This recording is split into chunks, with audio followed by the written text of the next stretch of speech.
All right, everyone, welcome back. This is Ryan Selkis, and you're listening to Messari's Unqualified Opinions, where each week I interview crypto's top builders, investors, and personalities to discuss the key trends in the industry. You can discover more about Messari at messari.io, but for now, let's get right into the episode. It's going to be a good one. This podcast is presented by Blockworks Group, one of the top blockchain events and media production companies I've worked with. For exclusive content and events that could help you with insight into the crypto and blockchain space, check them out at blockworksgroup.io, and you will not be disappointed. All right, everyone, welcome back to another episode of Messari's Unqualified Opinions. I'm Ryan Selkis at 2-Bit Idiots. I told you we got a great season coming up this year, and joined by none other than Balaji Srinivasan, who's now the editor-in-chief of Nakamoto, which has made quite a bit of noise after its auspicious launch just a week and a half ago on the anniversary of the launch of the Bitcoin network. Balaji, I assume many people in the industry will know and find familiar. He's been a pioneer in the space. He's a serial entrepreneur, was a partner at Andreessen Horowitz, was the founder of 21, which became Earn. That was, of course, acquired by Coinbase, where he was most recently the CTO. So have crossed paths multiple times with Balaji over the last 6.5 years that I've been in the industry. And he's always a treat to learn from. And the thing I think that everybody's probably most interested in right now, Balaji, is what exactly is Nakamoto, and why did you decide that this was going to be the next project that you tackled? But just to maybe put a little bit more skin on the bone from my intro, would love to hear your origin story within crypto, and maybe like the 2-minute version of how we even got to this point. And really what's helped shape your opinions of the industry so that you know that this is the kind of next right path for you as an entrepreneur. Totally. Yeah. So thanks for that kind of intro, Ryan. I mean, one thing I might just start off by saying is, crypto is certainly important to me, and it might be 99% of what your audience knows about me. But, prior to getting to crypto, so I got my PhD at Stanford. I taught, statistics and CS there. Founded a genomics company, sold that for $375 million. Also investor in like Superhuman, Soylent, Lambda School, a bunch of tech startups and so on. So I do tweet about that stuff, but for a reason, everyone wants to talk about crypto all the time, which is great, right? But I also like genomics. I like machine learning. That's other stuff I'm into. On the topic of how I got into crypto, I think. There's a few different threads, but one of them was in, doing genomics, I learned, what the state really was. So as an academic, the worst thing the government can do is basically not renew your grant, right? The worst thing it can do is not give you money. As an entrepreneur, it's quite different. Essentially an arbitrary decision by somebody. If you think Apple or Google is arbitrary sometimes in their platform decisions, those at least are private companies. You can kind of get out there and appeal. The U.S. government can be 10x or 100x worse. And that was something that I learned in that space. And people saw some of this where there are conflicts between the state and the FDA and 23andMe and so on. But that was definitely something that was an experience where I realized how serious that was. And the other thing was, of course, financial crisis. And one of the things I've been thinking about for a long time, I tweeted about this, was that perhaps you might want to denominate things in JOULES, joules, as like a fundamental currency. Because now that would be something that even if there was inflation, you could say, okay, how many joules does it take to assemble this iPhone? And that'd be something you could compare. So I was thinking about the nature of money as well. So those are the two things that led me to crypto. To your question about Nakamoto itself, right? Like, what are we trying to do with Nakamoto? Why did we set it up? Basically, what when I'm building with Nakamoto is something. Well, first that I enjoy doing, which is I enjoy writing and teaching and learning about crypto. Back in 2013, I had a MOOC course through Stanford that I think was one of the first courses to teach anything about Bitcoin at scale, and we had more than 250,000 students. Some of those folks actually went on to contribute to Bitcoin.org, like Will Binns and so on. This was something which I think helped. I think it was useful on the margins. Then I got busy with other things, and I didn't have the time to do education. But that's basically my first love, is both learning and kind of teaching. And so that's kind of the first reason I did. I wanted to do something that I'd enjoy doing every day, number one. number two is I wanted to have a way to bridge various gaps within the community. As we'll get to probably later in the conversation, I understand the rationale for crypto anarchy, but I believe in crypto civilization. Okay. It's a good quip. Mm-hmm. It's a good quip, right? So that's, if you actually take crypto seriously and you realize how powerful it is, and you realize that it is true that the crypto will inherit the earth, I think that we really want to think about what sort of society we want to build in 2030 or 2040. And, I think crypto anarchy is better than anarchy for sure, because, crypto provides some Band-Aid on that. If you just look at what anarchy Mm-hmm. means in the dictionary, it means disorder, chaos. It's all negative pretty much, right? Crypto anarchy provides at least some order on top of the anarchy. But I think what people actually want, you don't really want a trustless society. A trustless society means when you go and buy a cup of coffee, you have to go and put a dipstick in it to see that you weren't poisoned,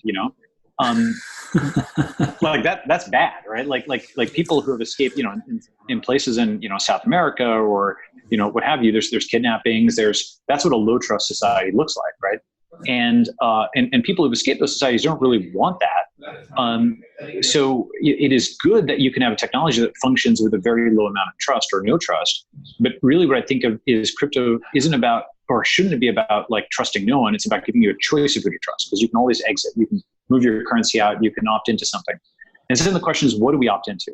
Right? What is that future we're building? Is it Mars or Mad Max?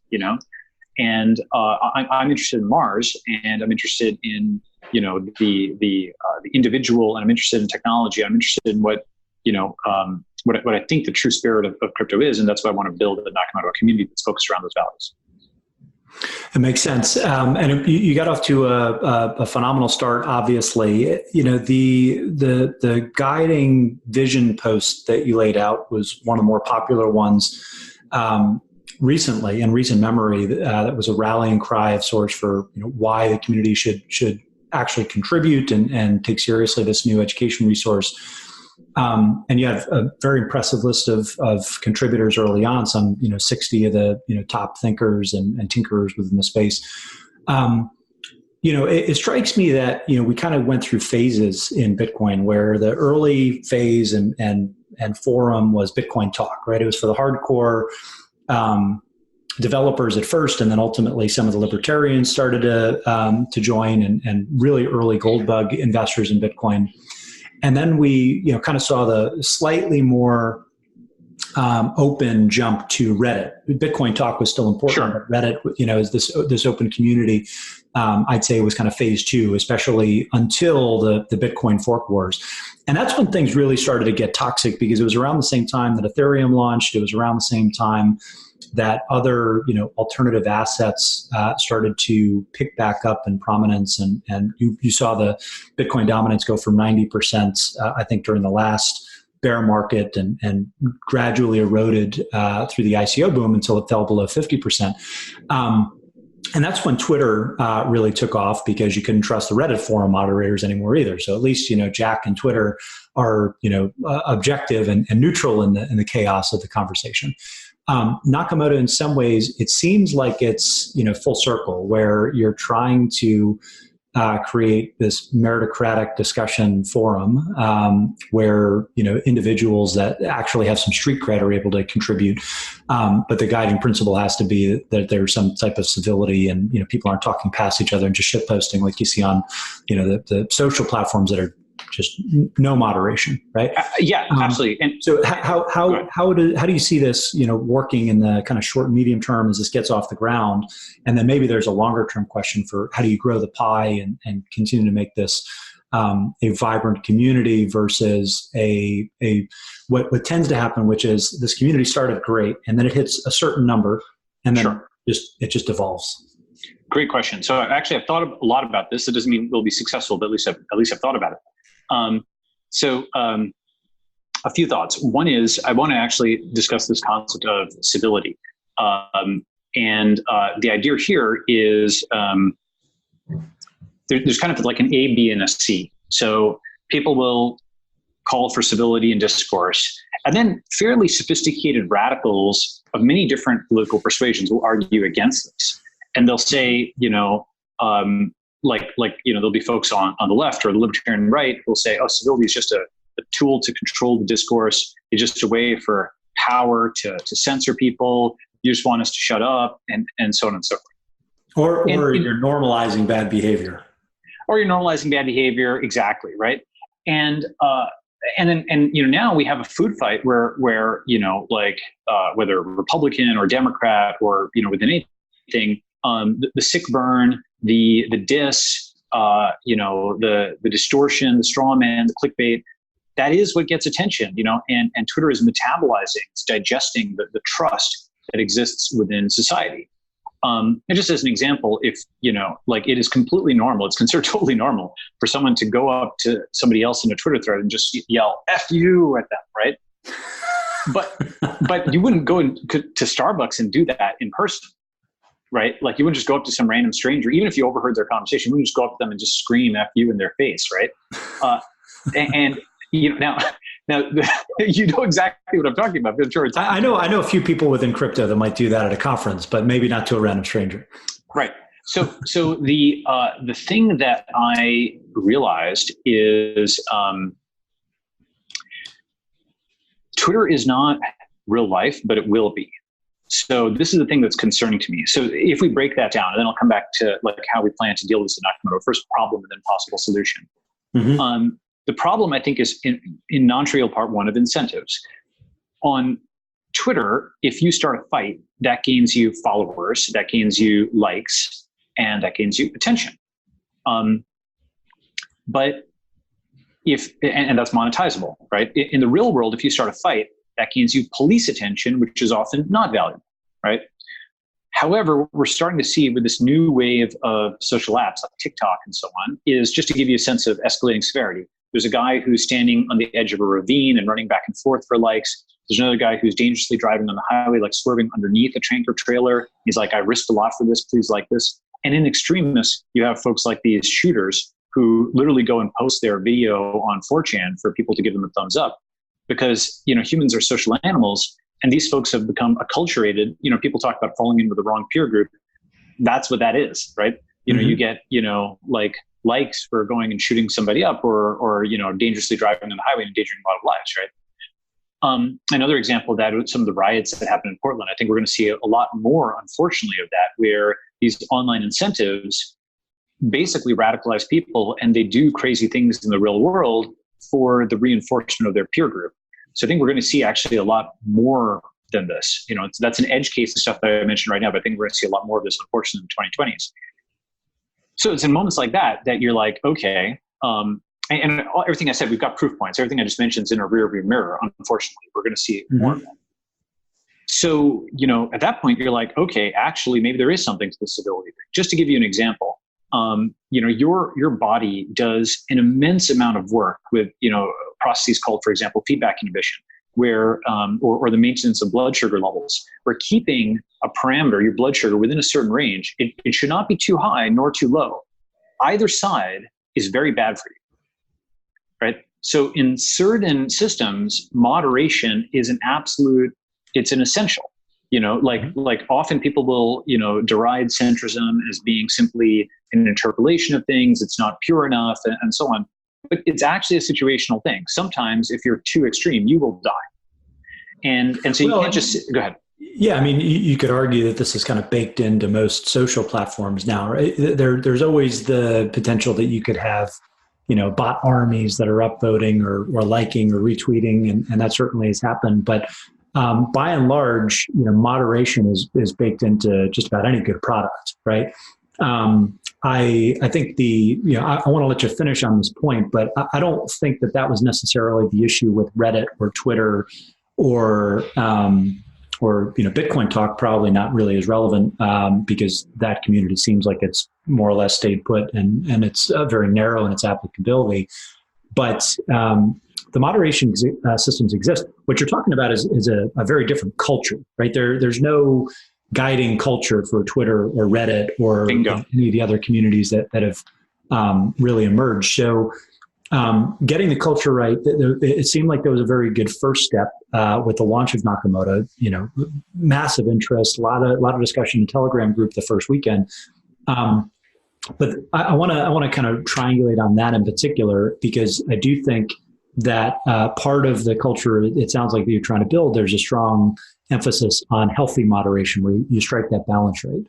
That's actually right. That's absolutely right. And so right. How is the real question, right? Okay. A little more on what I think is wrong with Twitter in particular, and then what we'll do to fix it. What I think Twitter does is it results in quantifiable, uncapped virtue signaling in any community. Okay. For example, you can't be woke enough. And this is something that started in academia, but now has gotten out there where folks are literally talking about how, math is white supremacy, which would be a big surprise to the Arabs who invented algebra, and Indians and Chinese, and, math is a universal culture. Like, lots of people contributed to that, right? Mm-hmm. So they're so woke that they've actually like inverted and perverted whatever they think they were doing, which is tolerance. And I think that is true within lots of other cultures. For example, Christian fundamentalism, Islamic fundamentalism, communism. These folks would just compete because it was a pure status ladder. You could never be pure enough. They'd come with some new purity test. Okay. And part of that is status is a zero-sum game. And if you want to be at the top of the Twitter leaderboard each day, it's not something where you're contributing value, you're contributing words. It's not a scarce resource you're contributing. And you're basically trying to outcompete others.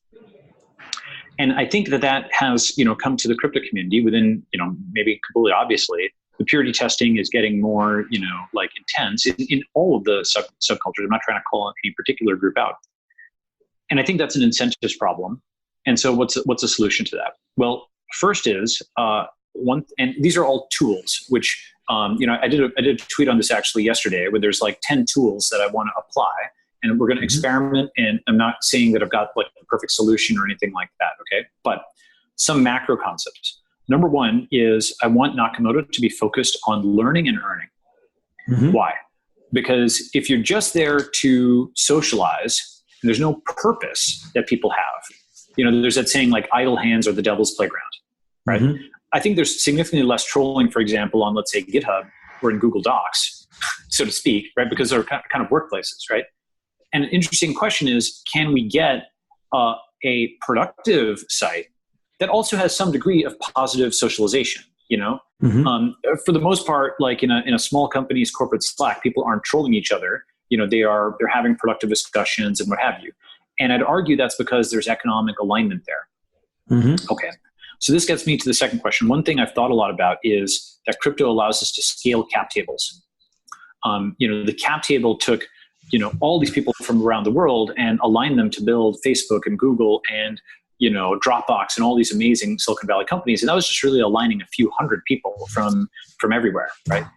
Crypto allows us to build cap tables that have not 100 people, but 100,000. Mm-hmm. So one of the things I'd like to do with Nakamoto is have an admissions criteria. And this is something we're going to, announce and experiment with. I'm not saying this is final. Okay. But let me float it. Okay. Which is proof of Hodel and proof of Biffle. All right. Proof of Hodel, the idea is to put a cap on virtue signaling. We encourage every Nakamotan to Hodel up to 1 BTC. Now, we recognize that not everybody can afford that. That's like $7,000 or $8,000. We recognize that. For some people, the number might be 0.1 BTC. For some people, even 0.01 BTC, or even less than that if you're in the developing world. Okay. Mm-hmm. But you essentially acquire that amount of Bitcoin, and you pseudonymously prove via a digital signature that you hodl that amount.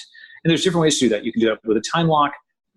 You can do that with something where you keep it in an address, and if you move it, you're logged out or something. Okay. Mm-hmm. But and I might start it, for example, with just the dumbest trust mechanism where I just sort of trust people to say, yes, I hodl this much. And they say, okay, we're going to roll out the challenge, authentication version of it in a few months when we code it, right? Just, I don't want to rush it out, like that might be mm-hmm. a B0, or we use Coinbase, fine. So we do proof of Hodel. And the great thing about that is once you have hodled that certain amount, let's say it's 1 BTC or zero point 0.1 BTC or whatever is a consensus, then no one can test you anymore. Okay, that is no longer the dimension on which you're being tested. Your purity is no longer being tested. You paid your dues, right? You're a dues paying member. Okay, so then, but that's not sufficient, right? That is necessary but not sufficient. The second component is proof of BUIDL, so BUIDL. And what that means is, all right, you hodl, but are you a builder? Are you somebody who's a positive sum person? Are you generally constructive? Are you polite? And one way of thinking about this, there's this one-liner, and people will quibble with it, but just only give it as a one-liner. People will say in engineering, your GitHub is your resume, right? Mm-hmm. So one thing I think about for Nakamoto is if your GitHub is your resume, your Twitter is your character. I'm not saying, right? Okay, let me. I like that. Keep going, because there's a few things that a few threads that we're going to pull on here. Good. Okay, so finish the thought. The thing is, I recognize also that people sometimes get in fights on Twitter. People sometimes, they succumb to the sick burn. They'll diss somebody. They'll first strike. I get that happens from time to time. But if it's a pattern of behavior, like if you're just like a mean person, and that's something which is hard to quantify.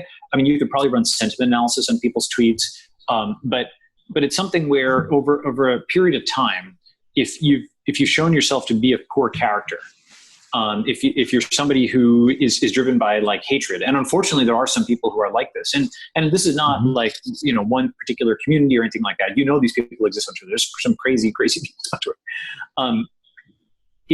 If you're not a builder, and this is the broadest sense, by the way, that could be an engineer, of course, but it could be a founder, it could be an investor, it could be a writer, it could be a professor, it could be a plumber, it could be a tradesman, it could be a journalist even. Oh my God. but basically it's just somebody who has a positive attitude.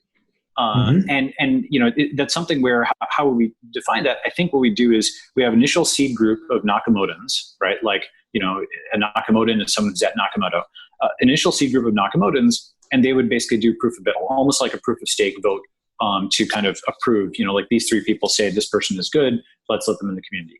Now, if they let somebody in the community who is later then, misbehaves or is, like banned or what have you, then those people may lose their ability to invite for 6 months or a year, for example. That's a straw man for what I think of as the initial mechanism, proof of HODL plus proof of BUIDL. So let me pause there and get your thoughts on that, and I can give more. Yeah, I mean, there's a ton to unpack there. So, for starters, the learn and earn concept, it resonates, right? And for many reasons, but one of, not the least of which is many people at this point are not going to be able to buy a full Bitcoin and right.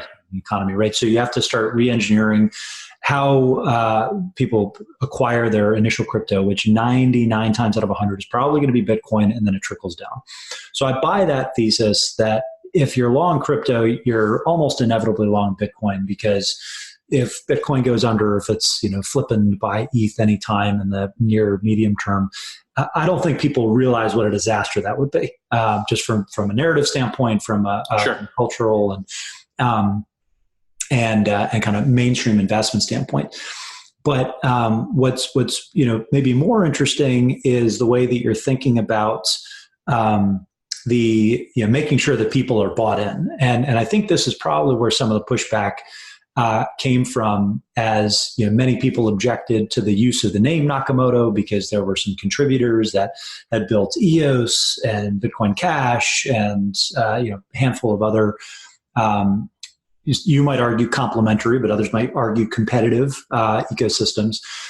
And if the litmus test was you only have to own one Bitcoin, and EOS Block One did a $4 billion crowd sale that they sold, and then mostly sold for Bitcoin that they now hold in treasury. Well, of course they own plenty of Bitcoin. That doesn't necessarily mean that the community is just going to like wipe the slate clean and say, oh, well, this was a worthwhile experiment if they think that it was a scam. And I'm not singling out Block One, but this I think might apply to any token team that is part of the early conversation. Let's forget about the early contributors, but part of the early conversation, because it's almost impossible for them to not own a certain amount of Bitcoin, but the incentive misalignment could still be rather extreme, where they're either pitching their own book or they don't necessarily have great intentions. And some of the loudest critics might have the best of intentions, even if they're obnoxious, in kind of calling out and shedding light on some of the discrepancies with contributor stories or the ethics of how they bootstrap their projects in some cases.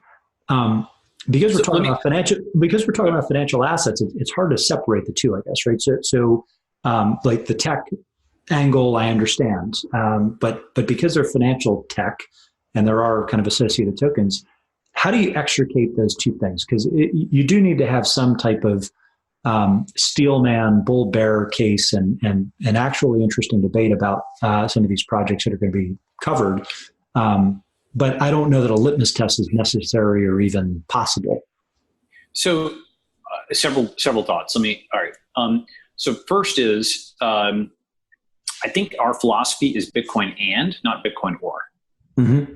And that's actually where I think the community is in practice, in the sense of, at Coinbase, no matter what community I met with, and you've probably experienced this yourself, they may be in privacy coins, and maybe, people who are competing privacy coins, competing smart contract platforms. Everybody knew, respected, and held Bitcoin, right? But a lot of those folks, recognized that Bitcoin was digital gold. And, if you go back and you read actually all of Satoshi's own writings, and this is a point that I'm making in this post, opening sentence, Satoshi Nakamoto was not a troll. Satoshi Nakamoto was calm, cool, pragmatic, and pro-technology. He avoided confrontation. He avoided confrontation with WikiLeaks. He never yelled at anybody. I mean, the closest he ever got was he said, I don't have the time to respond to you. But even then he provided a link. And that was actually a technical discussion with Dan Larimer on micropayments that you can go and look at. It's sort of taken out of context. He's meant to sound more dyspeptic than he actually was in that conversation. Was that comment directed at Dan, or was it just part of the thread with Dan? It was part of a thread with Dan, I think. I believe so, yeah. Okay. So you can go back and look at that, and it's just something that's quoted out of context as if, but over hundreds of posts over years, he basically never lost his temper, never lost his cool, never yelled at anybody. He also said things. He was a supporter of meme coin. He said, hey, we can't put everything on the same chain. BitDNS and Bitcoin, it's makes engineering sense to have multiple chains, right? Now, of course, he also said things like, he said both, and I don't want to litigate this, okay, but he said both, we should increase the block size, but he also said, hey, we shouldn't have multiple clients. And so you can find things in his sayings which are like, scriptures that arguably contradict each other. Now, I'm not extremely enthusiastic about, treating Satoshi like Jesus and going back in his writings like a religious figure, even though, frankly, that's kind of where some folks in the community are going.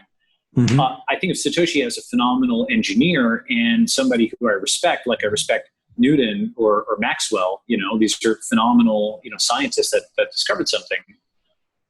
But the reason that we named the site Nakamoto was after that Satoshi. The original Satoshi, who was an engineer, who engaged with people, who was positive sum, who was neutral and pragmatic and pro-tech, and tried to use the best tool for the job to advance freedom, even if that meant BitDNS and Bitcoin, right? Mm-hmm. And he was a pragmatist about it. Okay. Now, then getting to your point about other platforms. Well, it's interesting because lots of the folks who are prominent now in crypto were some of the earliest folks who were talking to Satoshi, for example. So just the other day, there's a thread where Satoshi thanks Zuko in 2010 for writing one of the first blog posts on Bitcoin. Mm-hmm. And has a discussion with him about how awesome it would be. He didn't know how to add zero knowledge to Bitcoin. Nobody did at the time. But he's like, this would be pretty interesting if we could use zero knowledge proofs here. I'm not sure how to do that. So insofar as if you think of Bitcoin as digital gold, I do think there's room for other things. But what's the right way to put this? I don't really want to argue that with people who think it's a zero-sum game. If you think it's a zero-sum game, then there's certain fundamental libertarian principles which are like, wealth creation is not zero-sum. If you believe it's something where there can be different niches and that one person's gain is not necessarily another person's loss. There are zero-sum games, but I don't believe this is one. So I'm trying to do with Nakamoto is to create a community where everybody can win. Now, I'm not kumbaya about it. I recognize that, of course, there's going to be some degree of competition somewhere. There's going to be places for fights. I'm sure people are going to fight on crypto Twitter, and I'm not going to be able to stop that. But within Nakamoto, I want it to be civil. Okay. Now, you made another point, which is, okay, what about a large company which has some stake in Bitcoin, but has a larger stake in something else? Okay. So, frankly, almost anybody who has an investment in anything, that's usually true of. Most people will have more in US dollars than they do in Bitcoin. Most people will have, they're not going to have their full net worth in Facebook stock, even if they're a Facebook employee, or even more than 51% of it. It's an unrealistic threshold to say, okay, it's the majority. All right. So the next question is, all right, well, maybe it's not a majority, but it should be the single biggest thing that you're working on for your whole life. All right. So my response to that is, and I had a thread on this on Pro BTC, that is to say, there's a thread with me, Pierre Rochard, a few others a few days ago.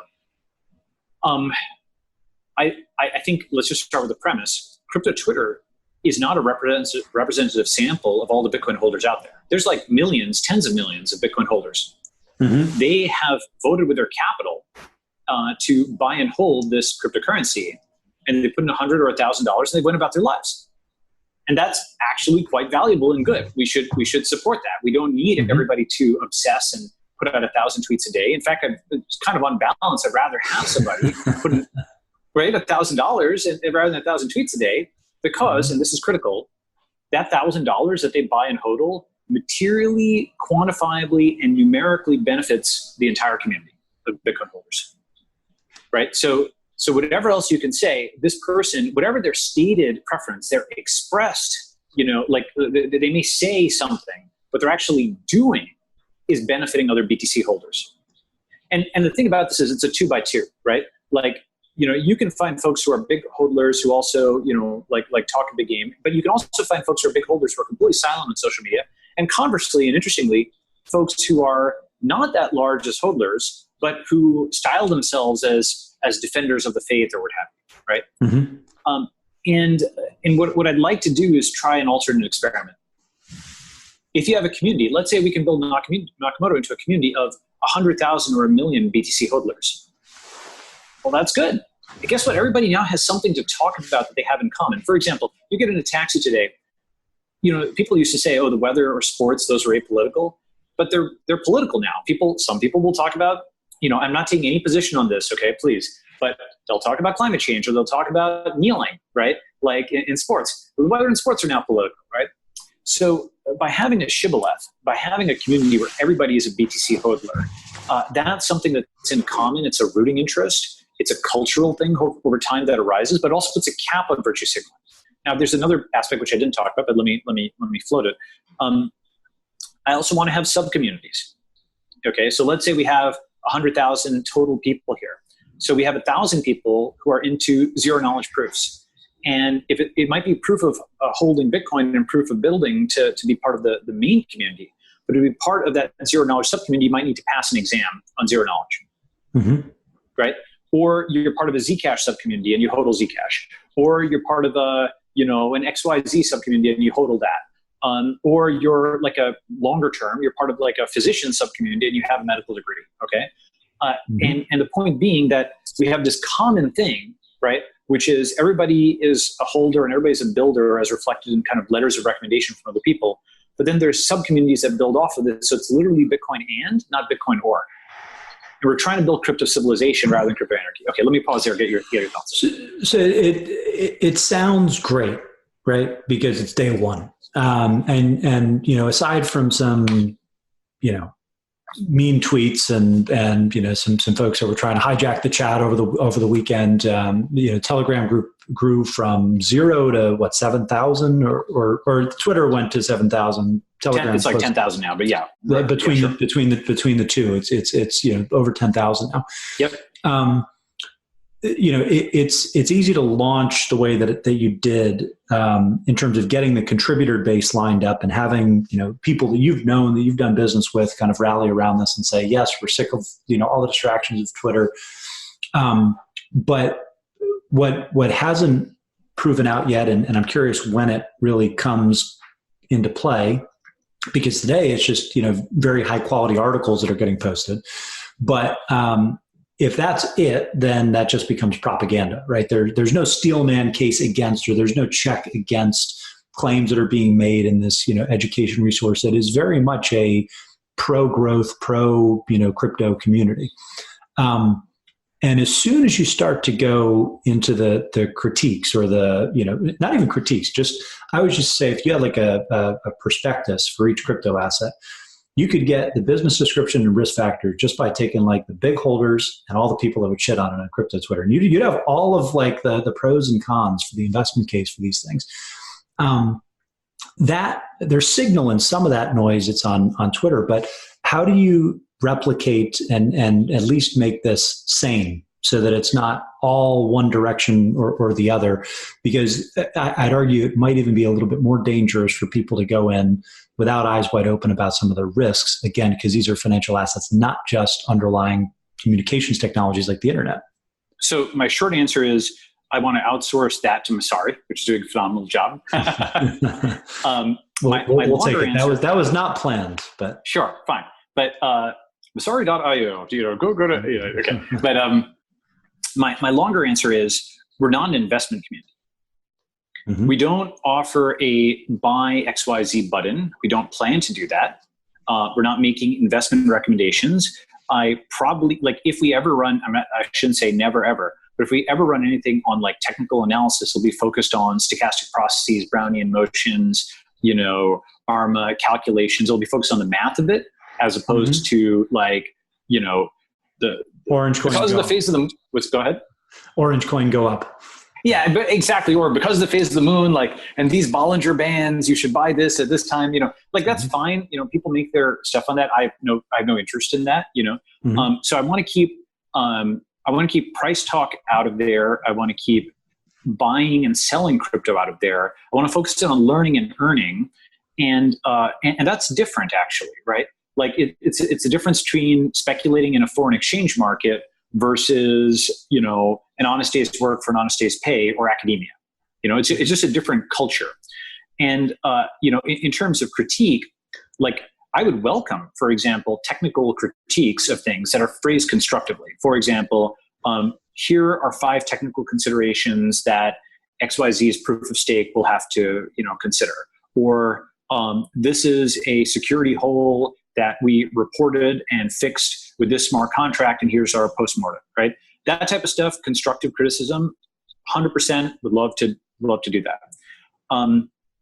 But we're not trying to get folks educated about an investment. I intentionally want to push that out.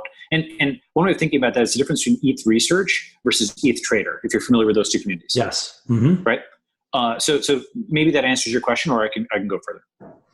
No, I think that's helpful. And maybe let's take a step back from just Nakamoto. I think most people that have been in the industry for a while, in particular the people that are kind of in the day-to-day chaos, I started as an internet troll, right? That's how I broke it into the industry, because I was anonymous and I could just talk shit, and that's how I learned. But for most people, it's a massive distraction. I can brush most of it off because I've been around and have the scar tissue. But it is intimidating to kind of come into the information fold and just have all this thrown at you. So I think it's obvious that there's value and that a community like this should exist, and most of the the builders in the industry would like to see something like this exist that isn't focused on clickbait or the negative, but a little bit more sober.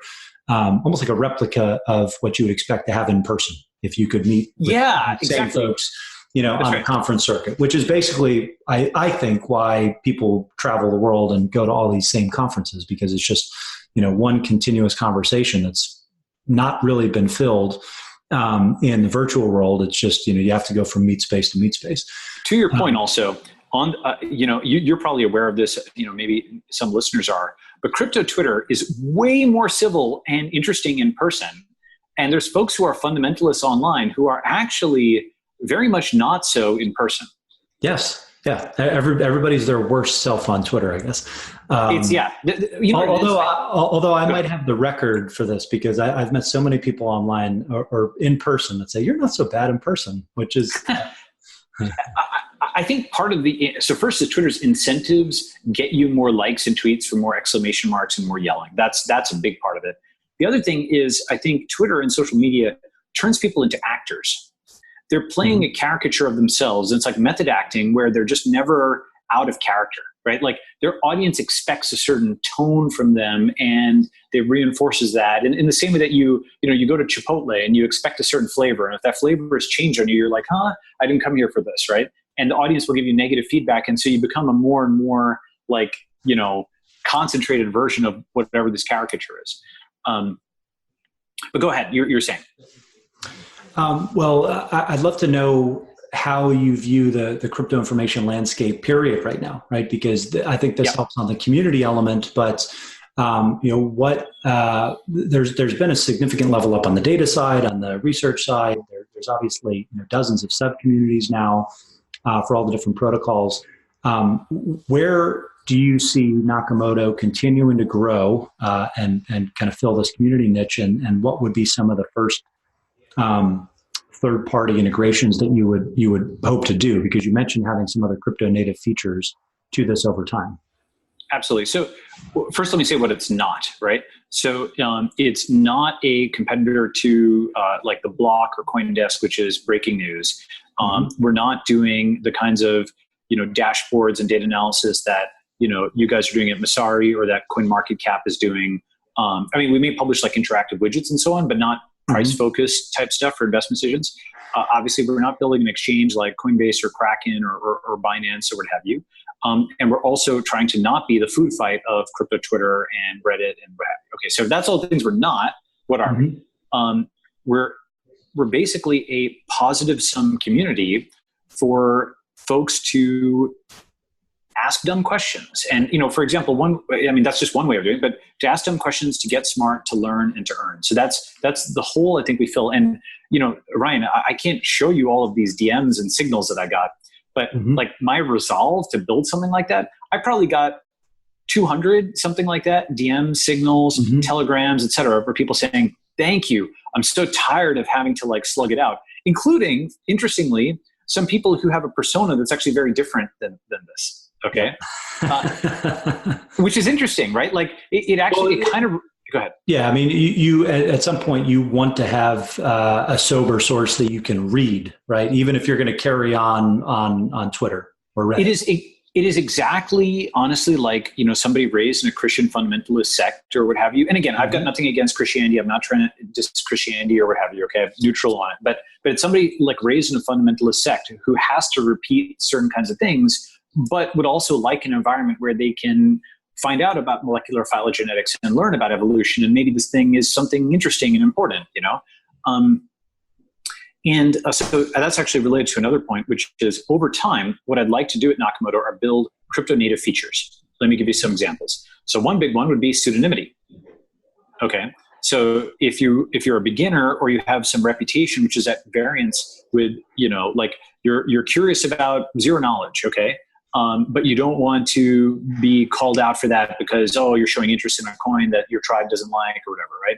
Capulets and Montag, so to speak. Okay. So you put on a pseudonym and you come in and you discuss it and you learn. Or you're somebody who, you're a professor and you think you should be expert in compilers, for example, but you're not totally clear what this opcode thing is. But you also don't want to like reveal that. Okay. Then you come in under a pseudonym, you ask dumb questions you can learn. Right. So that's like one crypto native feature is I want to allow for pseudonyms as shields, not swords. Because Satoshi used pseudonymity as a shield, not a sword. If that makes sense, right? You're not attacking someone from behind the pseudonym. You're using it to sort of just be able to ask questions without, facing personal assaults, number one. And I gave a talk on this a while back, the pseudonymous economy. Number two, the kinds of things I'd like to roll is a second example of a crypto native feature. Again, this is over time, but prediction market style bets, right? Small amounts of money, but simply to put it on the record that I think this, I think that. You start to build a portfolio of the things you believe or whatever over time. And again, you can do this under a pseudonym. And it's really meant more for kind of personal accountability or what have you. Like I called this, I didn't call that. Now, there's obvious, retorts to that. What if someone places 1,000 bets and they only surface the one that, they won on and whatnot? And there's ways to deal with that, meaning, you bet on both the win and the lose outcome, and you only claim the win outcome. There's counter arguments, which are, well, first, if you did that across 10 things, you would have to have 2 to the 10th different accounts, and it starts to cost you real money to be able to bet on all those things. And second is it'll be a combination of signals. It's not just prediction markets. But the point basically being that these are things people have talked about for a long time, is building crypto native features into things. What I've started to realize is it's probably not going to be done by most sites.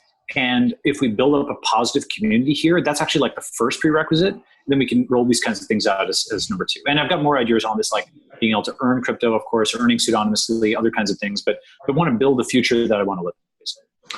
Well, it's a worthwhile project, definitely aspirational in its focus, and I think it's going to really continue to pick up steam, particularly as you continue to roll out features and add to the contributor base, which the content has been phenomenal so far. So definitely appreciate you coming on and sharing a little bit more info here. Where can people get involved and sign up for early access? Well, you can just follow us at twitter.com Nakamoto, and you can view us at nakamoto.com. Everything will be put out on the Twitter feed. And you can also follow me at Balaji S and DM me if you have any questions. Balaji, always a pleasure. Hopefully we'll run into each other in person soon, or at least on Nakamoto. So of course. Thanks again. Thank you. And everybody, thank you for tuning in. Until next time, peace. That's a wrap. Thanks for listening. New episodes of Unqualified Opinions go live weekdays at noon Eastern Time. You can follow me in the meantime on Twitter at 2BitIdiot if you want to continue the conversation or troll me. Otherwise, I'll see you next week.